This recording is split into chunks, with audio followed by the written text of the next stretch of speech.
നമസ്കാരം. പല പ്രദേശങ്ങളിലും പൊതുവെ കാണപ്പെടുന്ന പേരുകളാണ് പുത്തൂര്, പുത്തലത്ത്, പുതിയോട്ടിൽ, അതുപോലെ തറോൽ, മനത്താനത്ത് എന്നിങ്ങനെയൊക്കെ.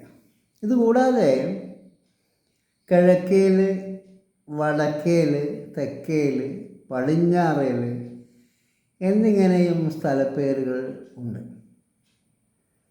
പുത്തൂർ എന്നുള്ളത് ഏതെങ്കിലും ഒരു പ്രദേശത്തു നിന്ന് മാറി വന്ന് താമസിക്കുമ്പോൾ മറ്റുള്ളവർക്ക് പരിചയപ്പെടുത്താനായി പറയുന്ന പുതിയ ഊര് എന്ന് തന്നെയായിരിക്കും പുത്തൂരിൻ്റെ ഉത്ഭവം.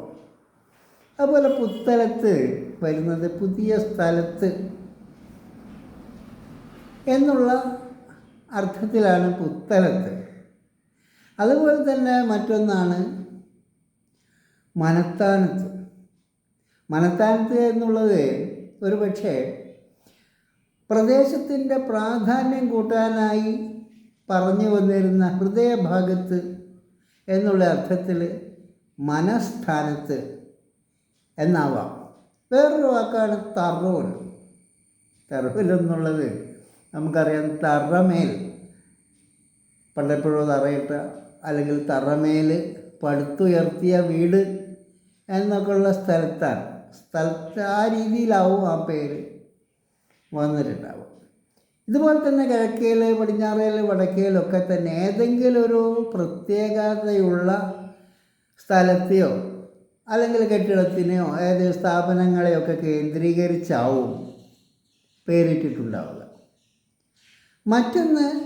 മറ്റൊരു പ്രധാന സ്ഥലനാമത്തിൽ വരുന്നത് തളിയാണ്. സ്ഥലത്തെ ദേവനിരിക്കുന്ന സ്ഥലം എന്ന അർത്ഥത്തിൽ പഴയ കാലത്ത് സ്ഥലി എന്നാണ് ആ വാക്ക് വന്നിട്ടുള്ളത്.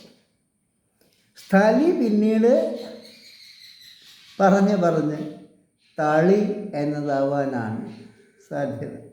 ഏതായാലും സ്ഥലനാമ കഥകളൊക്കെ പരിശോധിക്കുന്നത് വളരെ കൗതുകകരം തന്നെയാണ്. ശരി, നന്ദി, നമസ്കാരം.